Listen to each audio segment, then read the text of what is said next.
The document outlining the U.S. security guarantees for Ukraine is 100% ready, says Ukrainian President Volodymyr Zelenskyy.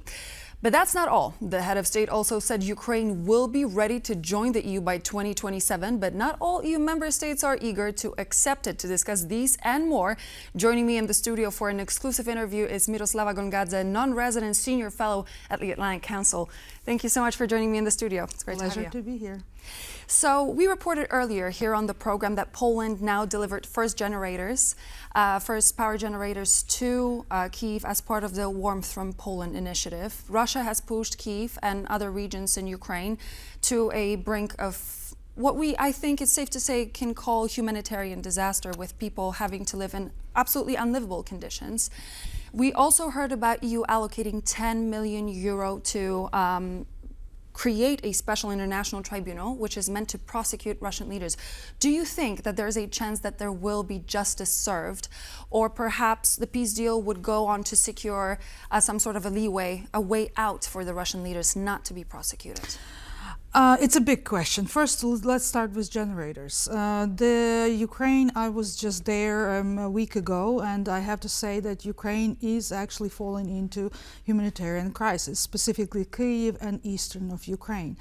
Russia is bombarding Ukraine almost every second night, and barely any light is existed or generated in Ukraine. So those generators are life savers. And basically, even if we're talking about energy here, this is justice already. So helping with this to help Ukrainians to withstand these attacks, that's very important. You mentioned the tribunal. First we have to see this peace negotiation going through. Because yes, tribunal is very important in the end of the tunnel, but we did not pass through the tunnel yet. And this peace negotiation is still not clear because the Russian position is still not clear. Yes, we have statements by President Zelenskyy, we have US official statements. We are hoping that this security guarantees, as President Zelenskyy said, 100% ready, will be signed. But again, it's just the first step toward pushing Russia to stop this attack.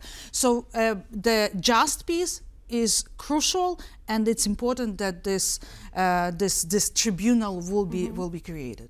You mentioned the tunnel. Do you think that the meetings which are set to take place on Friday and Saturday in Abu Dhabi are going to be that tunnel? Are we going to see Russian officials finally sit down to the table and take things seriously when it comes to those negotiations?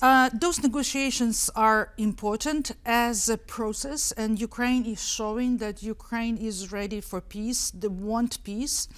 However, we have to understand that for Russia, this is a tactics as well. Stolen tactics, delay tactics, and that's what they are doing right now. We have to understand that Russia is building their military capabilities as we speak. They are testing new rockets on Ukraine. There are a lot of information about new advanced military equipment that Russia is sending to Ukraine. So from the actions, we don't see that Russia is ready to stop this war. From the negotiation tactics, yes, they are showing that they so-called trying to, participating in these discussions. But I am staying a little bit skeptical about the future. When we're talking about those U.S. security guarantees, Donald Trump spoke about Greenland and its annexation as means of stopping Russia and China from taking over Arctic even further.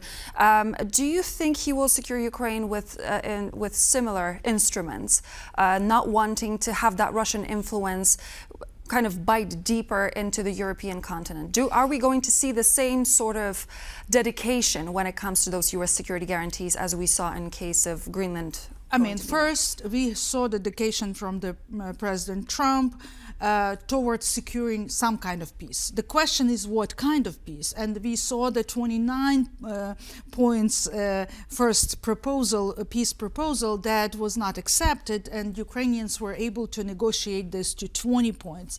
So because that 29 points, as experts say, were too much in the interest of Russia, or even Russian proposed. The question is what kind of, first of all, we have not seen those 20 points, what exactly in those 20 points, we have to see them. And my understanding that they still did not fully negotiated this territorial issue that Russia and Ukraine has, or Russia claiming Ukrainian territories. So right now, I would not really try to kind of predict what would happen in this situation. We know that President Trump wants to stop Russian aggression. We know that President Trump wants to stop this war. However, would it be just peace? That's the question remains unclear. And it's also a matter of perspective. President Zelenskyy said Ukraine will be ready to join the EU by 2027. Do you think that this is an opinion that EU shares on the matter as well? President Zelenskyy said that Ukraine would be ready even in 2026 and to open all the chapters for negotiation, and 2027 would be fully ready to join EU. It's a question, is EU ready? We know that there was a track for Moldova and Ukraine to become a member of European Union. Now, as we know, European Union wants to bring Moldova before 2027 presidential election in Moldova, to keep Moldova in European company, and Ukraine, as from the statements of Zelenskyy, wants to jump on that track as well. And what is important for Ukraine today, that they look at membership in European Union as security guarantees. So they are talking about security, military security guarantees with different countries. It's an economic security guarantee. But this is economic security, and basically it's more than economic, because we just talked about military development in Poland and all these funds and all this defense shield, right? Those defense shield, I look at your map, and Ukraine was not really covered at all. So Ukraine was kind of empty, and that red line that you put, Ukraine was kind of a little bit a black hole on that map. So I believe that red line should go around Ukraine as well. In response to the statement made by President Zelenskyy about EU accession, Ukraine's EU accession, we've heard from Viktor Orban, who said, quote, "I think that in the next 100 years there will not be a parliament in Hungary that will vote in favor of Ukraine joining the European Union." How can Ukraine join the European Union and Hungary doesn't agree? What's the mechanism there? First of all, European Union has to have their own internal reforms. We see that the problem with European Union, and their basically defense as well, that they have a capacity, they have resources, but they could not make decisions. They are slow, they are not cohesive, they could not bring unity together. And we saw this during all this crisis time, when basically Hungary and Slovakia is trying to stop first Ukraine negotiation with EU, Ukraine membership, and so on, and many other issues. Energy issues, as we know today, happened as well, that Hungary and Slovakia decided not to support this stopping buying Russian gas. So all of that show us that European Union has to change their internal mechanism of voting, and making sure that all the members of European Union are actually following the European Union guidance and rules. Right now, it's not happening, but we have to understand as well that Hungary right now going through presidential election, through the election, parliamentary election, and that means that prime minister. But that means that some of the statements, it's a political rhetoric. However, we have to keep them listen to this rhetoric seriously as well. Because that would affect, obviously, the future decision-making in European Union. Our time here on the program, unfortunately, is coming to an end, but one quick question just before we go. At this point in time, do you think that Europe has enough resources to be able to aid Ukraine when it comes, be it economically and militarily, when it comes to the peace process? Or perhaps considering the situation that recently took place with Greenland and this sort of an exchange with our transatlantic partner weakened it? The European Union is finding its foot, becoming more sovereign and more independent and more resilient.